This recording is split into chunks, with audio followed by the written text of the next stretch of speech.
Kauli ya Rais wa Jamhuri ya Muungano wa Tanzania Samia Suluhu Hassan kudai kwamba misaada imepungua nchini Tanzania, hususan misaada ya kimataifa, lakini pia kumekuwepo na mikopo yenye riba kubwa, kwa hiyo imesababisha uchumi wa nchi kushuka. Godbless Lema, mwanasiasa maarufu kutoka chama cha upinzani, ameandika ujumbe mzito kwelikweli kwenye ukurasa wake wa Instagram akimjibu Rais wa Jamhuri ya Muungano wa Tanzania Samia Suluhu Hassan, ambapo ameandika kwamba uchumi wa nchi yeyote hutegemea sana imani ya wananchi na wawekezaji. Pale ambapo kuna hofu ya kisiasa, ukosefu wa haki na kutokuwepo kwa uhakika wa usalama wa mali, wawekezaji hupoteza imani na kuanza kuhamisha mitaji yao kwenda nchi nyingine zenye utulivu zaidi. Hali hii husababisha kupungua kwa wawekezaji na kuzohofisha uchumi wa ndani. Aidha, mazingira ya hofu husababisha pia kupungua kwa misaada ya kimataifa, kwani washirika wa maendeleo hupunguza au husitisha misaada wanapoona changamoto katika utawala na uwazi. Vile vile taasisi za kifedha huanza kuona nchi kuwa na hatari kubwa, jambo linalopelekea kuongezeka kwa riba za mikopo kutokana na mashaka yaliyopo.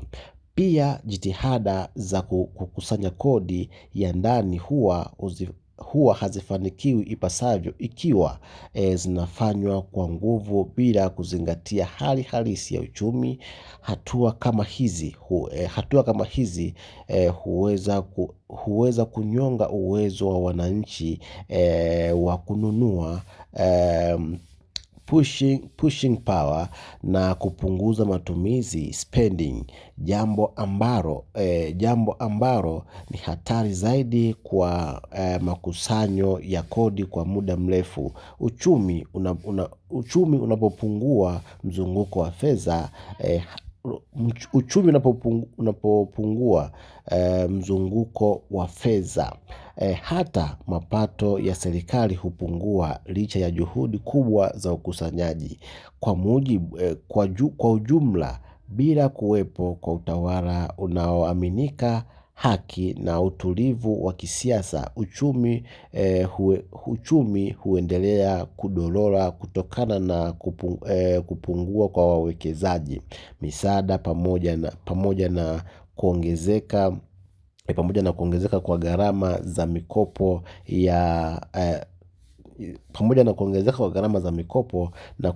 na kuzoofika kwa uwezo wa wananchi kushiriki kikamilifu katika shughuli za ndani.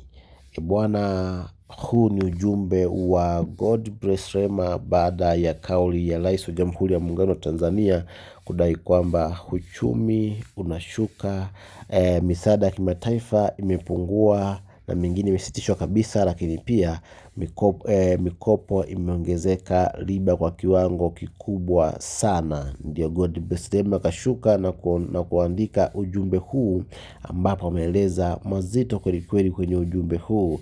Lakini mwanafamilia, weka comment yako juu ya alichokiongea Godbless Lema. Je, ni kweli au ni vipi? Lakini pia nikukumbushe, usisahau kusubscribe, kulike na kushare ili uwe wa kwanza kuzipata taarifa zetu, lakini pia na mwingine ambaye hajapata taarifa hii umsogezee kwa kushare.